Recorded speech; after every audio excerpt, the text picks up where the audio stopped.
It was one of those days when Jesus shocked his disciples. In the temple, he told the priests that he knew they were plotting to kill him and that they were as slithery as snakes. The disciples were glad to get out of the temple. They pointed out to Jesus the various temple buildings. But Jesus confused them more by responding, "Do you see all these things? Truly, I tell you, not one stone will be left here on another. Every stone will be thrown down." They must have thought, "What?" They walked on in silence until they reached the top of the Mount of Olives, just outside the city. Finally, the disciples asked for an explanation. When will these things be? Jesus began giving them warnings about the end of the world. This led to a discussion we are still interested in today. Who will be saved when Jesus comes? When the Son of God comes to earth with his angels, he will separate the people as a shepherd separates the sheep from the goats. The disciples knew about shearing time. The wool of the sheep is useful and the goats aren't sheared. So it made sense that the shepherd could easily tell the animals apart and that the animals should be sorted.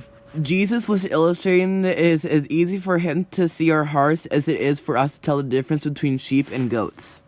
Once the people are separated, Jesus will say to the sheep, the people who follow God, "Come, you who are blessed by my Father, take your inheritance, the kingdom prepared for you since the creation of the world."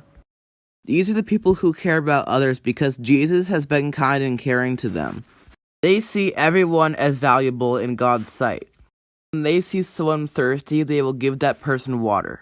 When someone needs clothes, they find clothes for them. When someone needs a place to stay, they take that person into their own homes. They visit prisoners and help them. By really caring for others, they become more like Jesus by treating others as he did. Whatever you did for the least of these brothers and sisters of mine, you did for me. The goats are too busy looking out for themselves. They perform good works because it makes them look good, or they think good deeds will buy their way into heaven. To them, Jesus will say, "I was hungry and you gave me nothing to eat. I was thirsty and you gave me nothing to drink. I was a stranger and you did not invite me in. I needed clothes and you didn't clothe me. I was sick in a prison and you did not look after me." They will have excuses. They will claim if they had known that it was Jesus who needed water, food, clothes, friendship, they would have done those nice things for him. But they didn't know. Jesus will say, "Whatever you did not do for one of the least of these, you did not do for me." They will be turned away because in heaven, everyone cares about everyone else. Selfish people won't fit in. They wouldn't be happy there. Accepting Jesus' love for us inspires us to serve him and others.